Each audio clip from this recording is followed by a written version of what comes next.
저희가 성탄을 보냈습니다. 그러면서 성탄을 맞이하시면서 대림절 설교로 예수님께서 왜 인간이 되셨는지에 대한 이야기를 같이 나누었습니다.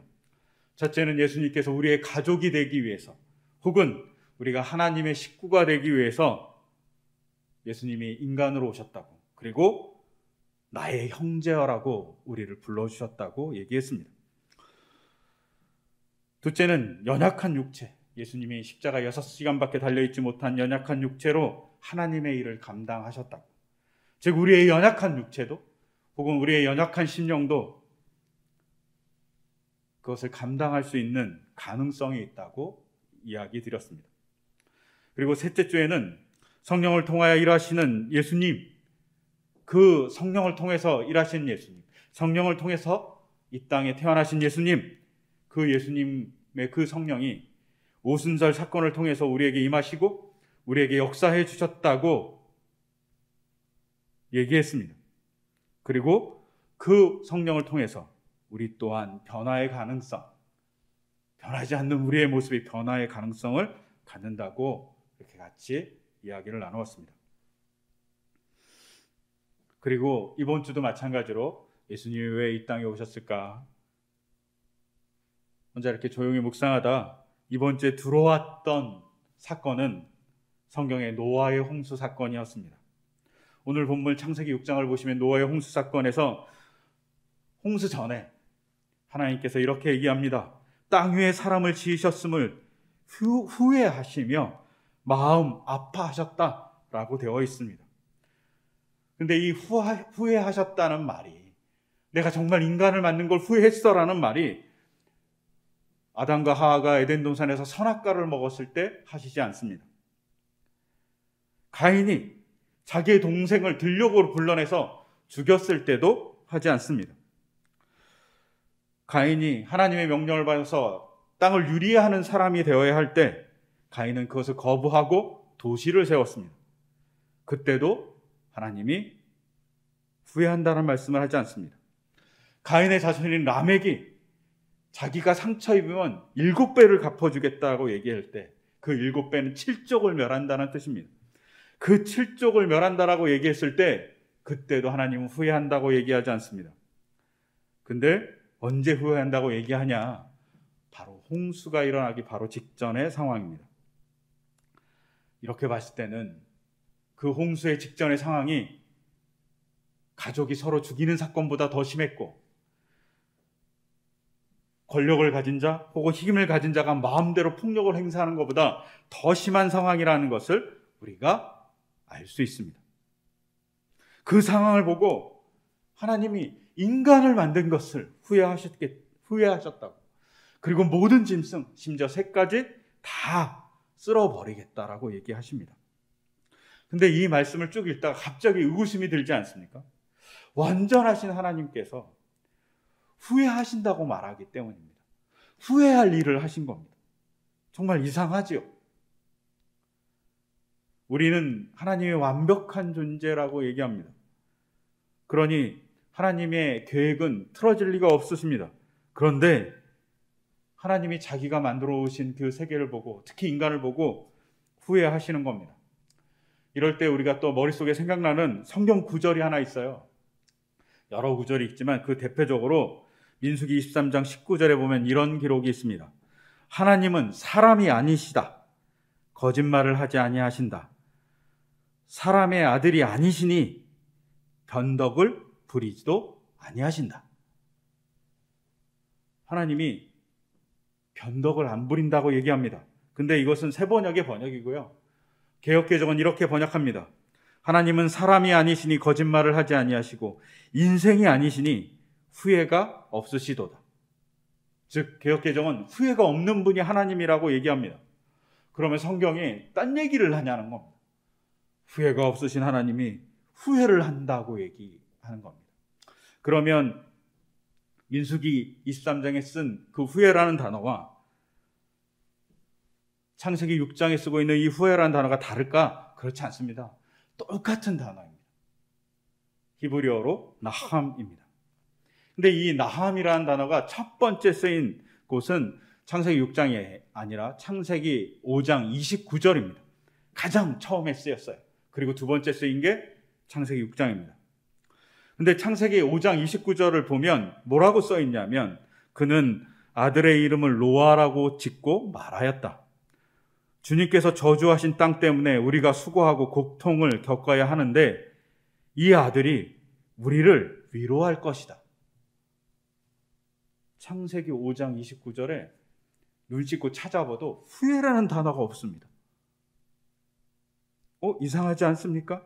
그래서 후회라는 단어가 수고하고 고통을 겪다라는 단어인가 이렇게 찾아보면 다른 단어입니다. 그러면 후회한다란 말이 저주한다고 했을까? 아닙니다. 그럼 뭘까요? 유일하게 여기서 남은 동사는 위로하다라는 말입니다. 공교롭게도 이 나함이라는 히브리어는 창세기 5장 29절에서 위로하다라는 말로 해석됩니다. 너무 다르잖아요. 위로하다. 그리고 창세기 6장 6절과 7절에서는 후회하다라고 번역합니다. 이 두 본문의 간격이 10절이 안 돼요.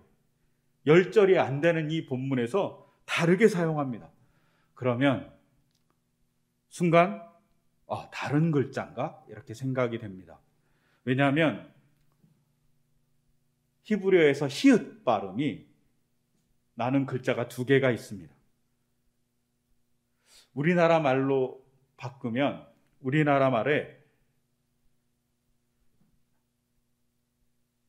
글자가 똑같은데 발음이 다른 것들이 있을 수 있습니다. 혹은 영어에서 리을 발음하고 비슷합니다. R과 L. 이렇게 글자가 다를까라고 찾아보고 그리고 성경을 막 뒤져보면 창세기 5장 29절의 글자 나함과 그리고 창세기 6장 6절과 7절의 나함은 글자가 똑같습니다. 즉 같은 단어일 수 있다는 겁니다. 그러면 고민이 되죠. 그런데 이 고민에서 또 우리에게 다른 생각 하나가 들 수 있습니다. 우리말에 겨울에 하늘에서 내리는 눈이 있습니다. 그 눈과 사람이 보는 눈이 있습니다. 똑같은 글자인데 다른 뜻을 가졌죠. 동음, 이어가 있습니다. 이게 히브리어에도 되게 많이 있습니다. 그 대표적인 말이 다바르란 말입니다. 하나님의 말씀에 해당되는 말이에요. 근데 이 말씀에 해당되는 말을 다른 말로 또 비슷한 말이 미트바르란 말이 있습니다. 다바르, 미트바르 다른데? 라고 생각할 수 있는데 다바르 앞에 미가 붙으면 미트바르가 됩니다. 근데 이 미트바르는 광야입니다. 그래서 이 미트바르라는 단어를 찾아보면 사전에 다바르에서 나왔다고 써 있어요. 그래서 많은 사람들이 뭐라고 얘기했냐면 하나님의 말씀을 받는 곳이 광야이기 때문에 말씀이 있는 곳은 광야, 이것이 같은 말이라고. 즉 광야에 나가서 하나님의 말씀을 시내산에서 받았잖아요. 모세가 광야에서 호렙산에서 하나님과 만났잖아요. 그러니까 그 광야가 하나님을 만나는 장소이기 때문에 말씀이 있는 장소라서 광야가 다바르, 마라다에서 나왔다라고 많은 분들이 얘기하셨습니다. 근데 이 말은 완전히 틀린 겁니다. 이게 그냥 정도가 조금 틀린 게 아니라 완전히 틀린 말입니다. 왜냐? 신학 사전 중에 단어를 정리한 되게 큰 사전이 있습니다. 학자들이 이걸 TDOT라고 얘기합니다. TDOT에 이 이야기가 얼마나 많았는지 첫 줄에, 다바르란 표현의 첫 줄에 뭐라고 나와 있냐면 광야라는 미드바르와 말씀에 해당하는 다바르란 이 단어는 다른 단어다 이렇게 써 있어요. 엄청 많이 말했던 거죠. 완전 다른 단어다.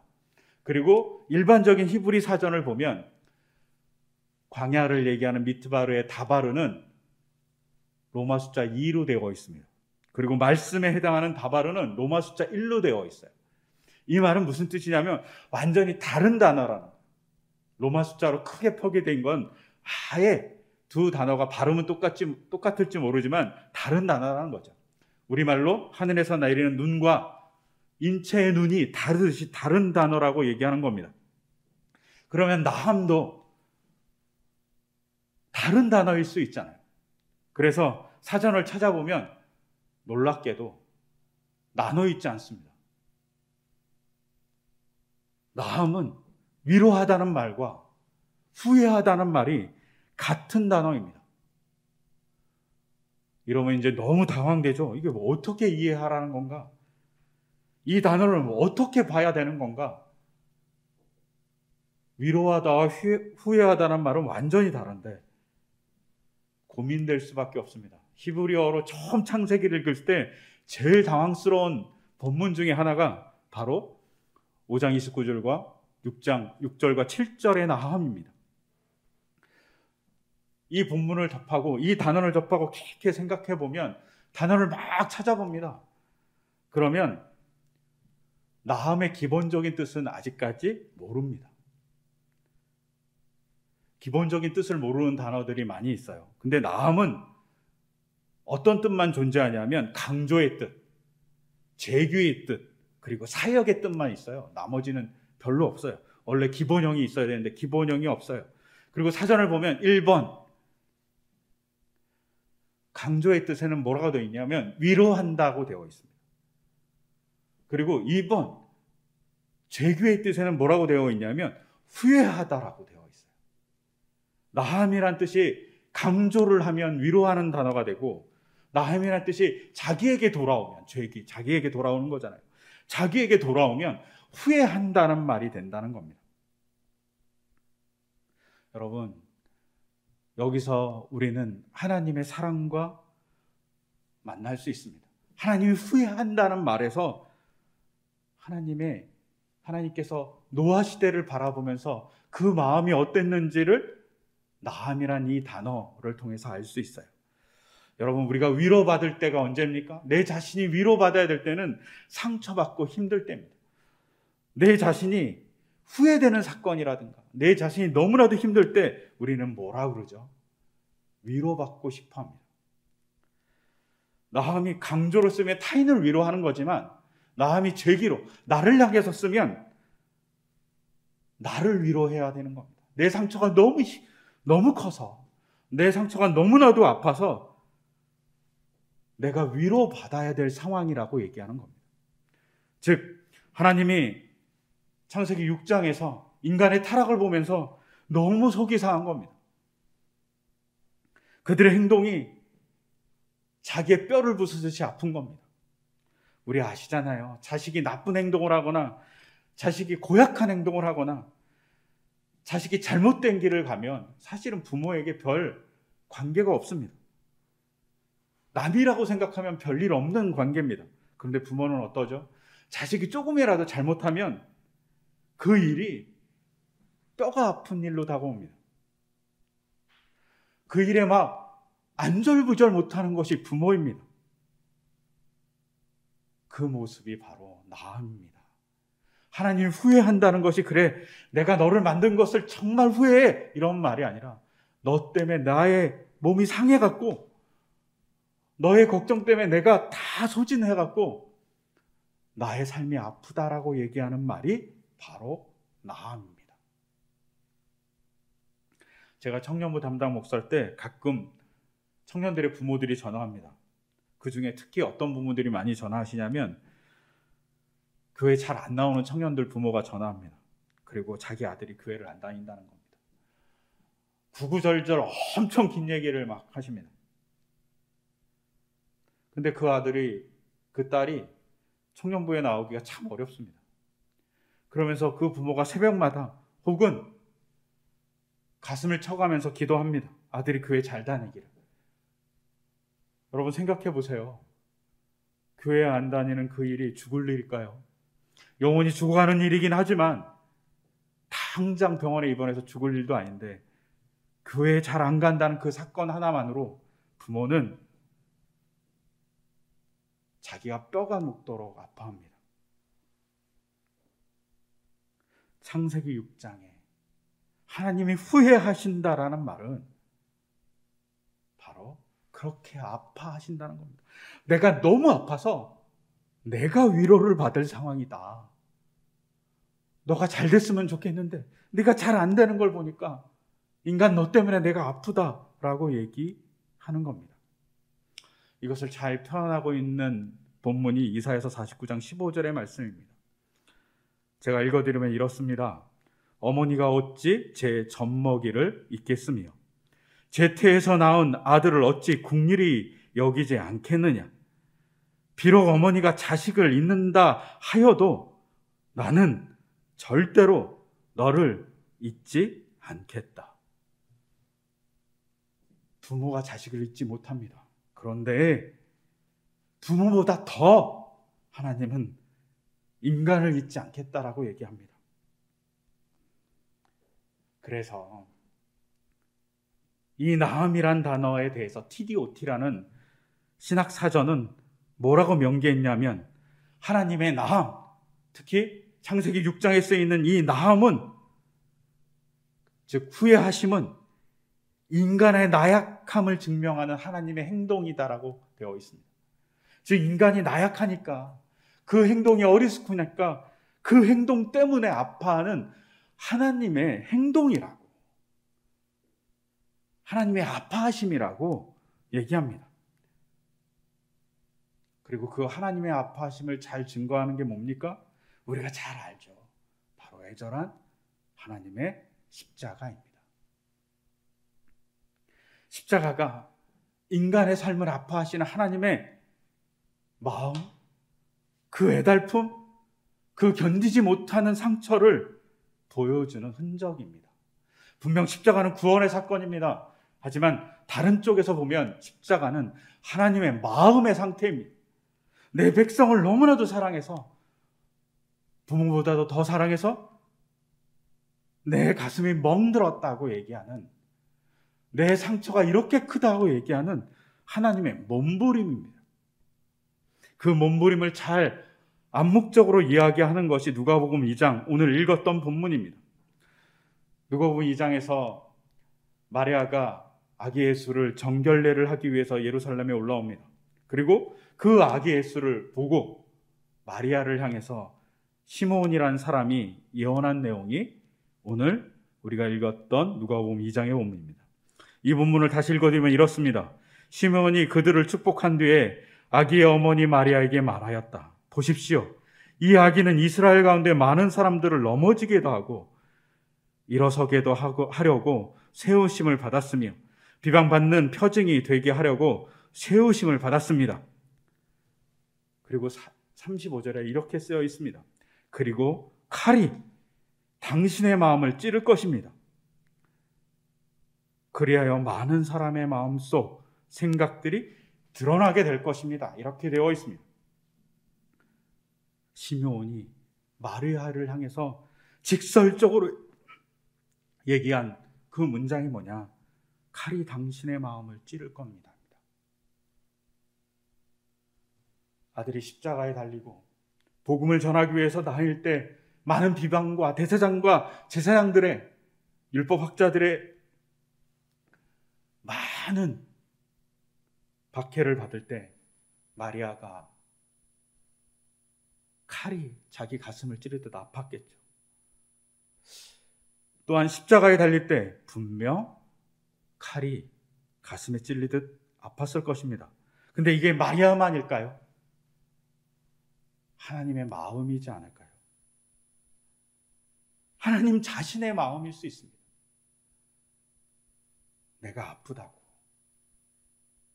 내 아들이 십자가에 달리는 것 때문에 아프고 그 아들이 십자가에 달릴 수밖에 없는 상황이 된 것에 대해서 인간을 향해서 내가 아프다고, 내가 그렇게 너희를 걱정한다고, 내 마음에 칼이 찌르르듯 내가 아프다고 얘기하는 것이 누가복음 2장 마리아를 향해서 한 그 말씀이 하나님 자신을 향해서 한 말씀일 수 있지 않을까 싶습니다.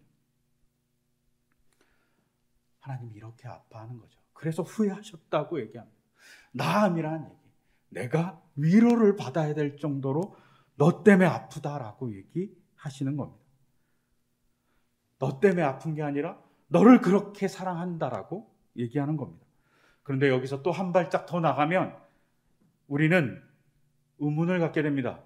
그렇게 인간을 사랑하시면서 어떻게 홍수라는 그 놀라운 사건으로, 그 정말 무서운 사건으로 인류를 멸망시킬 수 있습니까? 라고 질문할 수 있습니다. 근데 이것을 전 사건으로 보지 않고요, 그냥 이 본문을 한정적인 본문으로 보면 하나님의 회초리 같은 겁니다.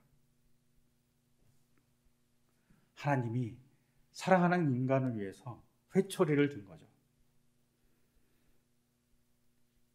그런 하나님이 버린 거죠. 가끔 제가 저희 아들한테 회초리를 들 때가 있습니다. 그러면 정말 마음이 안 좋습니다. 가끔 어떨 땐 알아놓습니다. 그리고 저희 아내는 제가 저희 아이에게 회초리를 들면 온몸이 찌릿찌릿하다고 얘기합니다. 아들이 아픈 것을, 아들이 상하는 것을 아파하는 거죠. 너무나도 힘들어하는 겁니다. 이게 부모죠. 그래서 부모는 관계하고 간섭하고 이야기합니다. 또 간섭하는 그 과정에서 힘들지만 회초리를 드는 것은 바른 길로 가기 바라기 때문입니다. 홍수 사건도 한시적으로 보고 한정적으로 보면 하나님이 인류를 바르게 가고 싶어하는 간절한 소망이 든 회초리일 수 있습니다. 근데 이렇게 회초리가 너무 폭력적이잖아요. 너무 과했다고 생각될 수 있잖아요. 그냥 훈계로만 보면 괜찮을 수 있지만 이 훈계가 너무 강한 겁니다. 아들이 잘못했다고 그래서 아들의 생명을 빼앗지는 않잖아요. 근데 생명을 빼앗는 일이 발생합니다. 타락한 인간의 생명을 빼앗는 그 어마어마한 일이 발생했을 때 하나님은 여기에 멈추지 않습니다. 오늘 읽었던 베드로전서 3장 19절부터 22절에 하나님의 말씀이 이렇게 선포되고 있습니다. 그는 영으로 옥에 있는 영들에게도 가서 선포하셨습니다.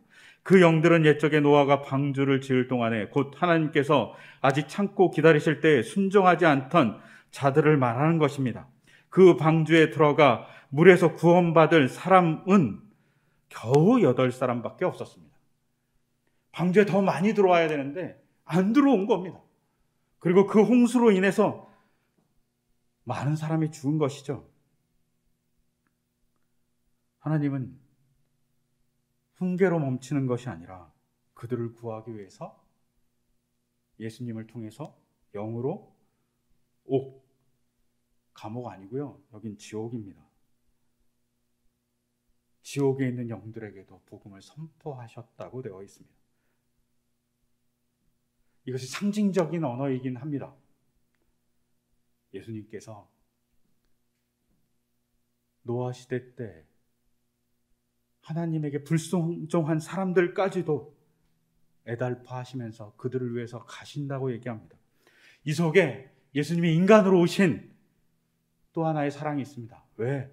인간으로 오신 것이 단순히 십자가만 지시는 것이 아니라 인간으로서 형벌을 받을 때 지옥이 있다면 지옥까지 가시는 예수님의 모습이 암묵적으로 있습니다. 그 형벌은 단순히 십자가에서 그냥 피 흘리는 걸로 끝나는 것이 아니라 인간이 받아야 될 영혼의 고통까지 감내하셨다는 거죠. 그리고 그 영혼의 고통을 감내하시면서 그 벌만 받고 있는 것이 아니라 구원을 하기 위해서 복음을 선포하시는 예수님의 사랑이 있습니다. 그것을 통해서 인류를 구원하시는 거죠. 모든 자를 구원하기 위해서 일하시는 하나님의 사랑이 있습니다. 그러니 그 사랑을 하기 위해서 인간이 잘못됨을 너무너무 마음 아파하시기 때문에 후회하신다. 내가 위로받을 정도로 상처 입었다. 너를 걱정하기 때문에 라고 얘기하신다고 볼 수 있습니다. 제가 최근에 읽고 싶었던 소설이 하나 있습니다. 그래서 빌리기까지 했습니다. 그 소설의 제목은 힐빌리의 노래입니다. 힐빌리라는 것이 미국의 몰락한 중남부 지역의 시골을 의미한다고 그래요. 그리고 러스트벨트에서 공업이 다 이제 무너지면서, 제조업이 무너지면서 미국의 실업자들이 늘어난 사람들의 삶을 얘기하는 말이라고 그래요. 그래서 힐빌리가 우리말로 바꾸면 촌뜨기 이 정도라고 얘기합니다. 이 힐빌리의 노래라는 이 책이 한 2000년대에 나왔는데 미국 사회를 잘 드러낸다고 해서 읽고 싶어서 이렇게 도서관에서 대출을 하고 집에 이렇게 놔뒀는데 대출하고 얼마 안 있어서 넷플릭스에서 영화로 만든 겁니다. 영화가 떴더라고요. 이게 웬 행제냐 하면서 이제 책 읽기 전에 영화를 먼저 급한 마음에 봤습니다. 이 소설의 내용은 대충 이렇습니다. 몰락한 미국의 중산유층들이 점점 가정이 무너지는 가운데 한 여인이 이혼을 했는지, 제가 정확히가 아니에요. 이혼을 했는지 남편이 없는지 자기의 아들과 딸을 혼자 키우면서 살아갑니다. 그리고 가족 공동체 안에 있긴 하지만 이 여인은 마약에 중독된 여인이었습니다. 마약에 중독돼 갖고 막 자녀를 막 때리기도 하고 자녀한테 욕도 하고 그리고 마약에 중독돼 갖고 문란한 생활을 막 합니다. 근데 이분이 간호사예요. 그래 갖고 가끔 병원에서 진통제를 쓰는 마약을 훔쳐 갖고 자기가 막 먹다가 사고를 치고 막 그럽니다. 그러니 아들인 주인공 벤스라는 이 사람은 제대로 성장할 수 없는 거죠. 점점 삐딱해집니다. 특히 이 어머니는 결혼도 제대로 하지 않고 이 남자 저 남자와 사귀면서 집으로 옮겨 다닙니다. 그러니까 벤스는 이 집 저 집 살아야 되는 처지가 된 거죠. 하루는 이런 벤스에게 어머니가 소변통 하나를 줍니다. 소변을 받아달라는 겁니다. 왜요? 간호사인 자기가 마약을 했기 때문에 소변을 받아서 검사하면 간호사 자격을 박탈당하니까 아들 소변을 대신 내겠다는 겁니다. 이 정도로 엄마가 정신을 못 차리는 엄마인 거죠. 그리고 이쯤 이 엄마랑 같이 동거하는 남성의 집에 같이 살았는데 그 남성의 아들이 대마초를 피웠습니다. 덩달아 같이 벤스라는 이 주인공도 대마초를 피우게 됩니다. 그리고 그 친구들과 어울려서 못된 짓을 하기 시작합니다. 그러다 하루는 마음에 들지 않는 한 상점이 있어서 그 상점에 난입해갖고 상점을 부수고 화풀이를 하고 할머니 차를 몰래 훔쳐갖고 막 돌아다닙니다. 이 이야기를 벤스의 누나가 할머니에게 해줍니다. 그 당시 할머니는 병원에 입원해서 링겔을 꽂고 온몸에 무슨 기구들을 달고 있는 상태였습니다. 할머니가 그 얘기를 듣고 누워있다가 갑자기 눈을 뜨고 링겔을 주사를 빼고 몸에 붙어있던 모든 것을 다 빼고 걸어 나갑니다. 그리고 바로 자기 딸이 살고 있는 동거인의 남자의 집에 갑니다. 그리고 엄청나게 욕을 합니다. 엄청나게 욕을 하고 그 자기 손자에게도 욕을 합니다. 그리고 손자 옆에 있던 그 남자의 아들인 그에게도 엄청 욕을 합니다. 욕쟁이 할머니라고 그 동네에 듣던 할머니이기 때문입니다. 그리고 벤스를 자기 집에 할머니가 데려옵니다. 그리고 딸하고 분리시킵니다. 근데 벤스를 데리고 나왔는데 할머니 먹고 사는 게 너무 힘든 거예요. 이 할머니는 나라에서 주는 음식을 먹고 사는 사람이었습니다. 나라에서 주는 음식, 구제 음식을 주는 청년이 찾아와서 음식을 막 주려 할 때 할머니가 애걸합니다. 손자가 와 있다고. 내가 손자가 와 있다고 신고했는데 내 것만 주면 안 된다고. 조금만 더 달라고. 그래서 과자 한 봉지 더 주니까 조금만 더 달라고 막 이렇게 애걸합니다. 그 모습을 벤스가 봅니다. 정말 못돼 먹은 아이였고 학교에선 낙제 점수를 받았고 점점 불량기 많은 아이가 되었을 때 할머니는 그렇게 구걸하면서 벤스와 같이 살아갑니다. 근데 하루는 할머니가 차를 몰고 어딜 갔다가 벤스에게 뭐 하나를 줍니다. 그게 뭐냐면 계산기입니다. 전자계산기. 수학 문제를 풀려면 전자계산기가 필요하다고 학교에서 얘기했는데 그것이 살 돈이 없어서 벤스가 그것을 훔치려고 했었거든요. 그 사건을 알 할머니가 벤스에게 계산기를 사줍니다. 음식도 구걸하는 그 집에서 할머니가 벤스에게 계산기를 사줍니다. 그 과정에서 할머니가 벤스에게 이런 얘기를 합니다. 세상에서 진정으로 중요한 건 가족뿐이다. 즉 내가 너의 가족이기 때문에 너에게 이렇게 해주는 거예요.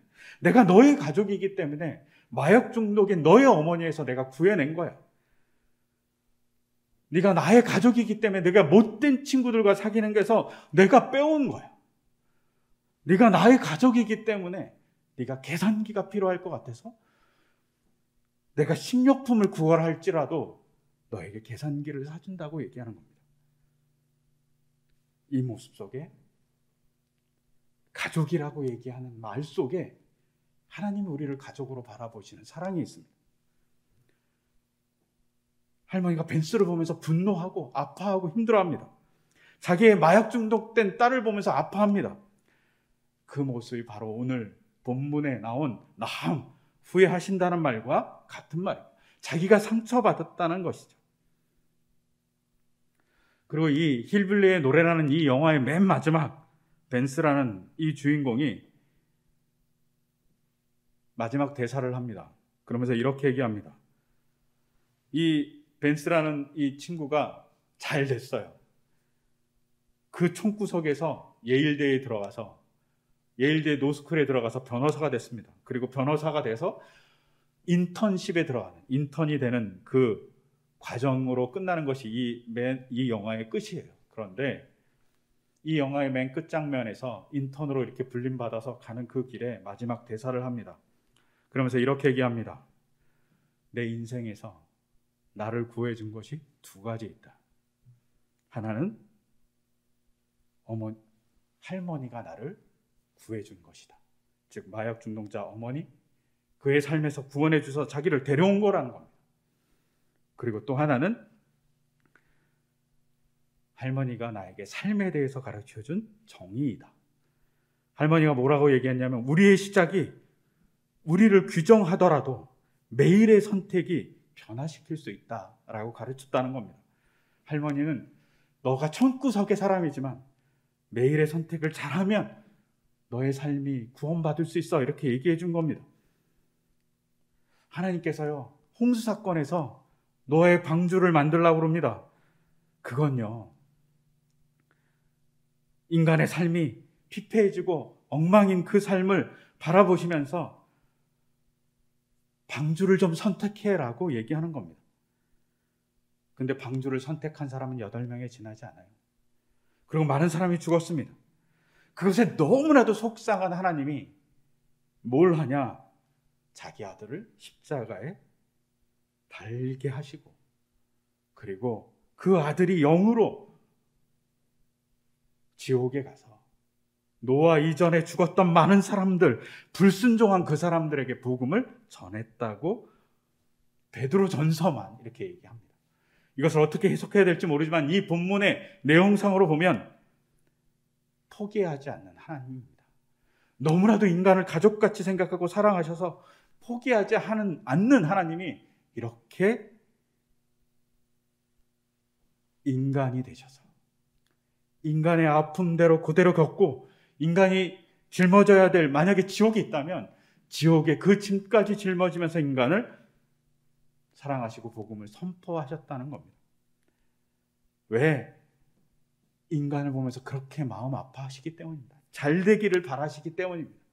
내가 후회한다는 그 말이 너가 잘 안 돼서 마음의 상처를 입었어. 너 때문에 애달퍼 라고 얘기하는 것이라고 보면 좋을 것 같습니다. 올해 우리는 코로나 때문에 너무나도 힘듭니다. 이 코로나 때문에 하나님이 어디 계시냐 이렇게 질문할 수밖에 없는 상황이 우리에게도 벌어지고 있다고 생각합니다. 이 코로나의 현상이 어떤 건지는 알 수 없지만 2011년인가요? 컨테이전이라는 영화가 만들어졌습니다. 그 영화는 지금의 코로나 사태와 너무나도 유사한 상황을 그린 영화입니다. 근데 이 영화에서 전염병이 이렇게 퍼진 것은 인간의 탐욕 때문이라고 얘기합니다.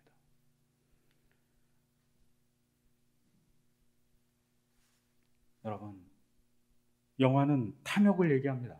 저는 이 말이 어쩌면 일리가 있다고 생각합니다. 노아의 홍수 전 사람들은 탐욕 때문에 타락한 겁니다. 그 탐욕에 눈먼 인간을 보면서 아파하신 하나님, 그 하나님이 지금 우리의 상황도 아파하실 겁니다. 그리고 우리의 상황을 포기하지 않고 간섭하시는 하나님이 계실 거라고 믿습니다. 그리고 여러분의 개인의 삶에도 그 개인의 삶에 허덕거리는 아픔에 대해서 주님께서도 마음하십니다. 자기가 상처받아서 위로받을 그 상태가 되어서 아파하신다고 얘기하는 겁니다. 그리고 그 마음하시는 하나님이 후회하시고 자기가 위로받아야 될 그 하나님이 그 사랑 때문에 예수님을 보내주시고 지옥에 있는 자애들에게도 복음을 선포하셨다고 베드로 전서는 얘기합니다. 그런 하나님이 우리에게도 그렇게 역사하실 거라고 저는 믿습니다. 그리고 여러분에게 그런 하나님을 만나는 기회가 올해 며칠 안 남은 올해이기 원하고 내년의 삶이기를 소망합니다. 그래서 우리가 고백하기를 소망합니다. 주님이 나에게 이렇게 사랑하셨다고. 그런 고백이 우리 공동체 또 이 땅에 넘쳐나기를, 그리고 우리가 그런 고백을 통해서 하나님을 증거하는 사람이 되기를 소망합니다. 그 소망을 담아서 이 시간 제가 기도드리겠습니다. 제가 기도하겠습니다. 하나님 아버지, 인간을 보면서 후회하셨다는 그 말이 그냥 너희를 만들지 말았어야 됐어가 아니라 내가 너희 때문에 너무나도 속상하구나, 너희 때문에 너무 애달프구나 얘기하시는 주님의 음성임을 바라봅니다.